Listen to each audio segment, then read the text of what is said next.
Growing up poor ain't easy, let me tell you. But despite the odds stacked against me, there was one thing I had going for me, my knack for drawing. It was my escape, my way of dreaming bigger than our small town. But without money for art classes, my talent was like a bird with clipped wings, grounded, unable to soar. Then one day, Mr. Thompson, my school teacher, saw something in me that I didn't even see in myself. He encouraged me to enter competitions, to take part in special programs at the university. And when I hesitated, unsure if I belonged, he pushed me forward, his belief in me like a beacon of light cutting through the darkness. I'll never forget the day I received that letter in the mail, the one that changed everything. It was a scholarship, a golden ticket to a world I never thought I'd be a part of. I couldn't believe it, me, a poor kid from a small town, given the chance to pursue my dreams. University was a whirlwind of new experiences and opportunities. I threw myself into my studies, soaking up every ounce of knowledge like a sponge. And when I graduated top of my class, it felt like a victory not just for me, but for everyone who had ever believed in me. But as I stepped out into the real world, diploma in hand, I quickly realized that the journey was far from over. Landing a job at a design agency was just the beginning, the first step on a long and challenging road ahead. The pay was modest, barely enough to make ends meet, but I didn't care. I was doing what I loved, and that was all that mattered. I threw myself into my work, pouring my heart and soul into every project that came my way. And that's where I met Tom, my future hubby. I remember the first time I met Tom like it was yesterday. He waltzed into the design agency like he owned the place, flashing his charming smile. I couldn't help but be drawn to him, despite my best efforts to keep it professional. "Sarah, meet Tom." My boss introduced us. Tom grinned, extending his hand. "Pleasure to meet you, Sarah. I've heard great things about your work." I shook his hand, feeling a warmth spread through me. "Likewise, Tom. What brings you in today?" He leaned against the desk, all smooth moves and confident swagger. "I'm looking to spruce up my place a bit. Heard you're the best in town." I chuckled, feeling a blush creep up my cheeks. "Well, I'll do my best to live up to the hype." And so, our journey began. We spent hours poring over design plans, bouncing ideas off each other like old friends. It didn't take long for sparks to fly, and before we knew it, we were planning a future together. "I never thought I'd find someone like you," Tom confessed one evening over dinner. I smiled, feeling my heart swell with affection. "Me neither, but I'm glad I did. But life has a funny way of throwing curveballs when you least expect it." And boy, did we get a doozy. "I think we should have a baby," Tom announced one night, catching me off guard. I nearly choked on my wine, coughing as I tried to process his words. "A baby? But we've barely settled into married life." Tom frowned, his brow furrowing in frustration. "Sarah, I'm not getting any younger. I want to start a family before it's too late." I sighed, feeling torn between my dreams and his desires. "I just don't know if I'm ready, Tom." "My career." He cut me off, his voice sharp with impatience. "Your career can wait. This is more important." And just like that, I found myself agreeing to something I wasn't sure I wanted. But love makes you do crazy things, doesn't it? So, we started trying for a baby, our excitement overshadowed by the pressure to conceive. Months passed, and still, nothing. Each negative pregnancy test felt like a punch to the gut, and I could see the disappointment in Tom's eyes. "We'll keep trying," he reassured me, but I could hear the frustration in his voice. And then, finally, our prayers were answered. I'll never forget the moment I saw those two pink lines, the rush of joy and relief washing over me. "We did it, Sarah," Tom whispered, pulling me into a tight embrace. Tears filled my eyes as I buried my face in his chest, overcome with emotion. We did. Nothing can prepare you for the gut punch of hearing your child's diagnosis. We were over the moon when our baby arrived, but our joy turned to shock when the doctor uttered those dreaded words, cerebral palsy. Tom's face went white as a sheet, his hand gripping mine like a vice. "Cerebral what?" he croaked out, his voice barely above a whisper. The doctor's explanation was a blur of medical jargon, but the gravity of the situation hit me like a ton of bricks. My mind raced with questions, fears gnawing at my insides like hungry wolves. "What does this mean for our baby?" I asked, my voice trembling with fear. The doctor's response was like a punch to the gut. "It means your child will face challenges with movement and coordination," he explained, his tone grave. As we got home, the weight of our new reality settled in like a heavy fog. Tom's frustration boiled over, his temper flaring like a wildfire. "This ain't right," he muttered under his breath, his hands clenched into fists at his sides. I felt a surge of anger bubbling up inside me, threatening to spill over. "What do you mean it ain't right?" I shot back, my voice sharp with irritation. He turned to me, his eyes blazing with intensity. "You must have done something to cause this," he accused, his tone sharp like broken glass. My blood boiled at his words, a fierce wave of anger washing over me. "How dare you?" I snapped, my voice rising with each word. "This isn't my fault, Tom. This isn't anyone's fault." But he wouldn't back down, his accusations like a relentless onslaught. "I can't believe you're denying it," he spat, his eyes blazing with fury. I watched Tom, feeling a mixture of anger and sadness swirling inside me like a storm. "Tom, we need to stay strong for our son," I said, trying to reach him through the haze of his emotions. But he shook his head, his eyes clouded with frustration. "I can't do this, Sarah. I just can't," he said, his voice cracking with emotion. And then, as if on cue, his mother burst into the room, her eyes ablaze with fury. "What's going on here?" she demanded, her voice sharp like a whip crack. I felt a lump form in my throat, the weight of her presence like a lead weight pressing down on me. "Our son has been diagnosed with cerebral palsy," I said, my voice barely audible over the roar of my own heartbeat. Her reaction was immediate, her face turning red with rage. "This is all your fault," she spat, her words like venom dripping from her tongue. I felt a surge of anger rising up inside me, hot and fierce. "How dare you?" I snapped, my voice filled with righteous indignation. But she wasn't done. "You brought shame upon our family," she continued, her words like a slap in the face. I wanted to scream, to lash out at her with all the fury burning inside me. But instead, I held my tongue, knowing that nothing I said would change her mind. And as Tom stormed out of the room, his mother hot on his heels, I was left alone with my thoughts. But even in the midst of the chaos, I knew one thing for certain: I would do whatever it took to give my son the love and support he needed to thrive, even if it meant facing the challenges ahead alone. But then, things took a turn for the worse. Tom demanded a paternity test, convinced that our son wasn't his. And when the results came back confirming his paternity, he turned his back on us. "I want out," he declared, his words like a dagger to the heart. "I will pay you alimony." I was blindsided, my world crumbling around me like a house of cards. But even in the midst of my pain, I refused to let him take everything from me. "I don't need your damn alimony," I spat back, my pride refusing to let me accept his pity. And so, I packed up our things and left, determined to make a life for myself and my son, even if it meant doing it alone. And let me tell you, it wasn't easy. But despite the overwhelming odds stacked against me, I refused to give up. I was a fighter, a survivor, and I would do whatever it took to give my son the life he deserved. I reached out to anyone and everyone who could offer support, from friends to family to complete strangers on the internet.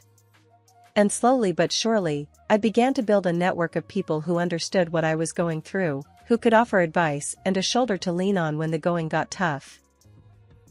The online support groups became my lifeline, a safe space where I could share my fears and frustrations without fear of judgment. And as I scrolled through the endless stream of messages and comments, I realized that I wasn't alone, far from it. "Hey Sarah, how you holding up?" one message read, the sender's username a jumble of letters and numbers. I smiled, grateful for the virtual hug. Taking it one day at a time, I replied, my fingers flying across the keyboard. And as the days turned into weeks, and the weeks turned into months, I found myself forging real connections with people who understood what it meant to walk in my shoes. We swapped stories and tips, commiserated over sleepless nights and missed milestones, and celebrated every victory, no matter how small. But it wasn't just the online community that offered support. Friends and family rallied around me, offering a helping hand and a sympathetic ear whenever I needed it most. "Sarah, we're here for you, no matter what," my best friend declared, her voice fierce with determination. I felt a lump form in my throat, touched by her unwavering loyalty. "Thanks, Jen. I don't know what I'd do without you," I said, my voice choked with emotion. And as I navigated the ups and downs of single parenthood, I realized that building a support network wasn't just about finding people who could help me. It was about finding people who could lift me up when I felt like I was drowning, who could remind me that I was strong enough to weather any storm.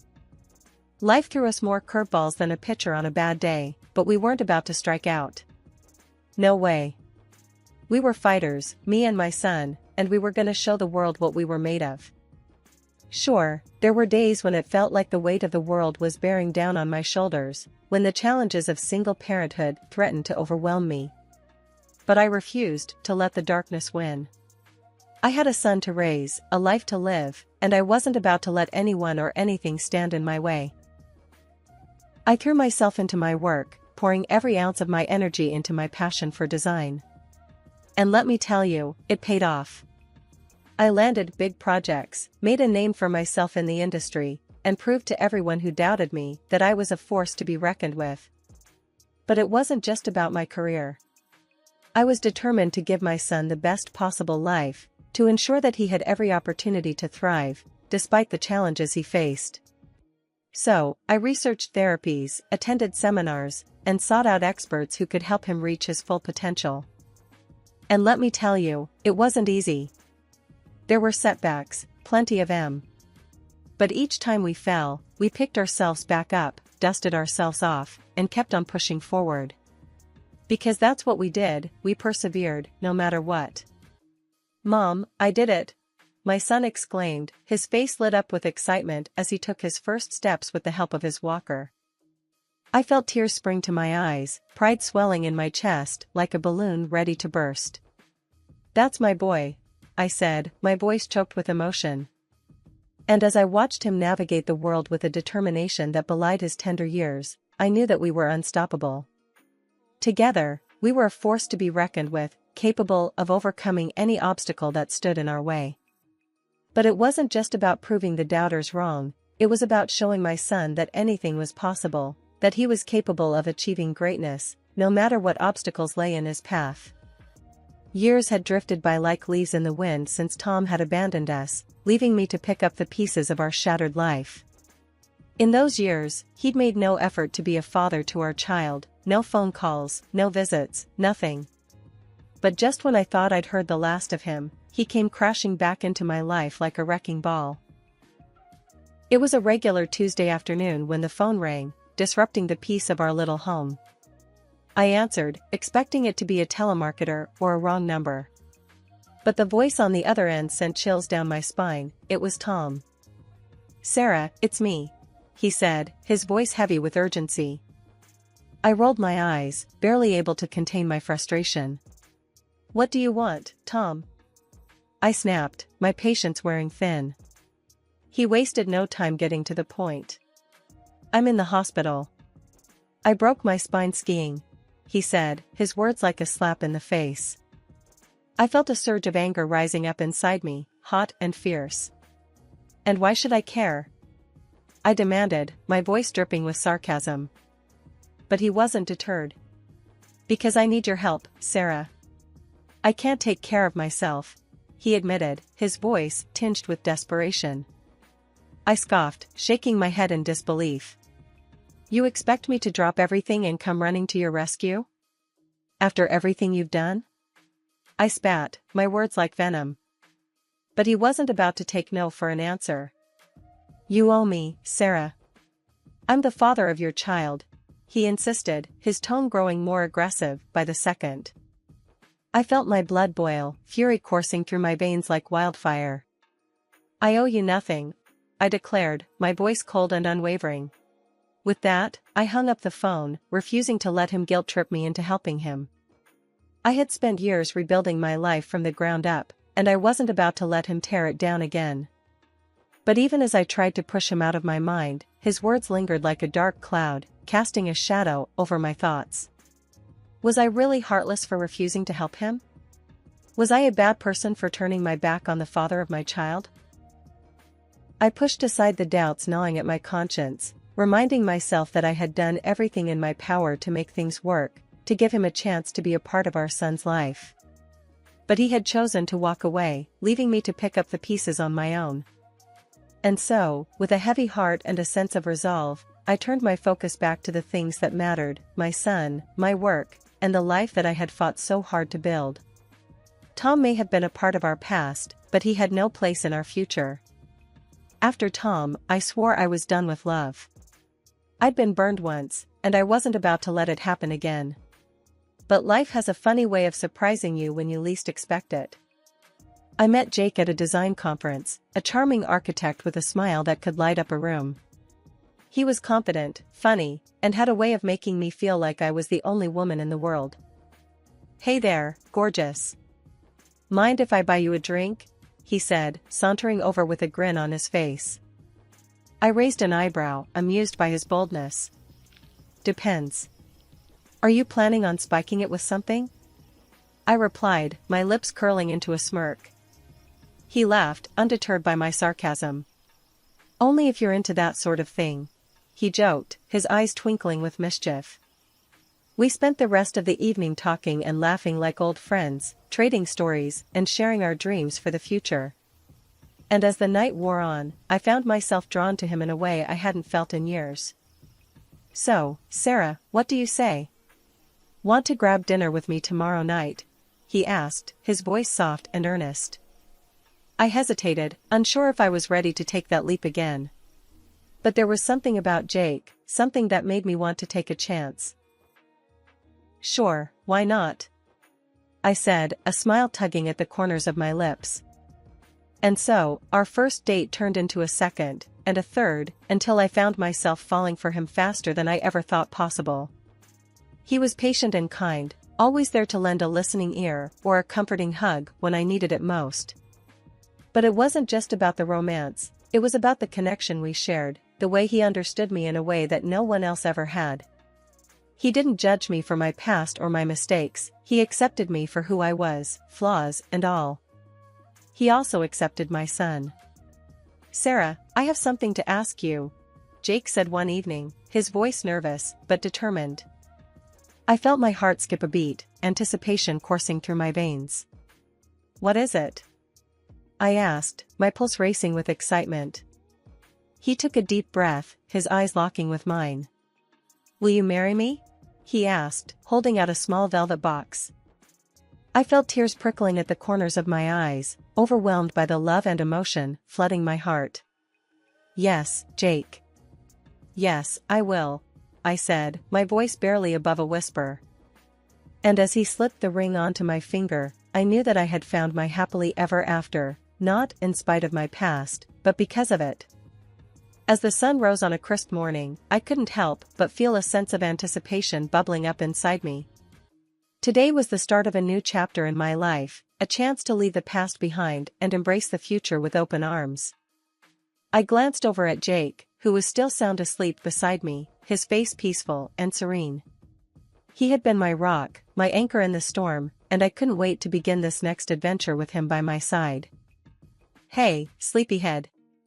Time to wake up," I said, gently nudging him awake. He groaned, blinking blearily as he stretched his arms above his head. "What time is it?" he mumbled, his voice thick with sleep. I checked the clock on the nightstand. "It's almost time to get moving."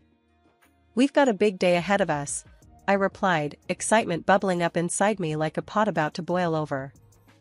He grinned, his eyes lighting up with anticipation. "I can't wait. This is gonna be the best day ever," he said, his voice filled with enthusiasm. And so, we got up and got dressed, our hearts pounding with excitement as we prepared to embark on this new journey together.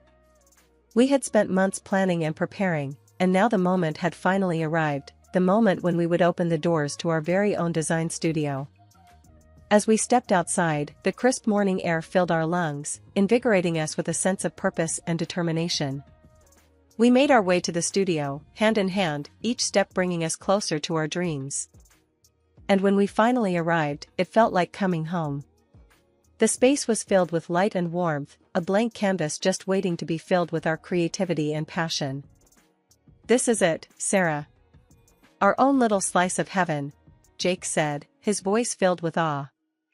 I smiled, feeling a sense of pride swell in my chest. "It's perfect," I replied, my voice tinged with emotion. And as we set to work, sketching out plans and brainstorming ideas, I couldn't help but feel a sense of excitement building inside me. This was just the beginning, the start of something incredible that would change our lives forever. Hours flew by in a blur as we poured our hearts and souls into our work, each stroke of the pen bringing us one step closer to our vision. And when we finally stepped back to admire our handiwork, I knew that we had created something truly special. "This is amazing, Sarah. I couldn't have done it without you," Jake said, his voice filled with admiration. I grinned, feeling a sense of satisfaction wash over me. "And I couldn't have done it without you," I replied, reaching out to squeeze his hand. Together, we stood side by side, gazing out at our creation with a sense of pride and accomplishment. This was more than just a design studio, it was a testament to our love, our resilience, and our unwavering belief in each other. I had moved on from my past, focusing on building my future with my son and new husband and pouring my energy into our thriving design studio. Days were filled with creativity, nights with laughter, and I hardly spared a thought for my ex-husband, buried as he was in the recesses of my memory. But life has a cruel sense of timing. Just when I thought I had left him and his demands behind, a notification arrived: my ex-husband had filed a lawsuit, demanding alimony. The news hit me like a sucker punch to the gut. How could he come crawling back now, after all these years? But there was no time to dwell on it. The courtroom awaited, and I was ready to face him head-on. The courtroom buzzed with tension as we awaited the judge's verdict. My heart pounded in my chest as I glanced over at my ex-husband, sitting in his wheelchair with a scowl etched across his face. Beside him sat his mother, her eyes filled with contempt as they bore into me. "So, you think you're gonna get away with this, huh?" my ex-husband sneered, his voice dripping with bitterness. I clenched my fists, trying to keep my temper in check. "I'm not trying to get away with anything. I'm just standing up for what's right," I shot back, my voice firm and unwavering. He scoffed, shaking his head in disbelief. "You're just a greedy silly who's trying to screw me over," he spat, his words like daggers aimed at my heart. I felt a surge of anger rising up inside me, threatening to consume me whole. "I'm not the one who abandoned our child," I retorted, my voice trembling with rage. His mother chimed in, her voice laced with venom. "You should be grateful that he even gave you the time of day. You're lucky he didn't leave you sooner," she sneered, her words like a slap in the face. I gritted my teeth, struggling to keep my composure. "You both abandoned our child when he needed you the most. You don't get to play the victim now," I declared, my voice ringing out with conviction. But they weren't about to back down. They continued to hurl insults and accusations, trying to twist the truth to suit their own agenda. But I stood my ground, refusing to be intimidated by their bullying tactics. And when the judge finally delivered his verdict, ruling in my favor and denying my ex-husband's claim for alimony, I felt a sense of vindication wash over me. I may have lost a battle once, but I had won the war. As we left the courtroom, Jake by my side, I couldn't help but feel a sense of pride in how far I had come. I had faced adversity head-on, and I had come out stronger and more resilient than ever before. And as we walked hand in hand into the bright future that lay ahead, I knew that no matter what challenges we faced, we would face them together, united in love, and unstoppable in our determination to build a better life for ourselves and our family.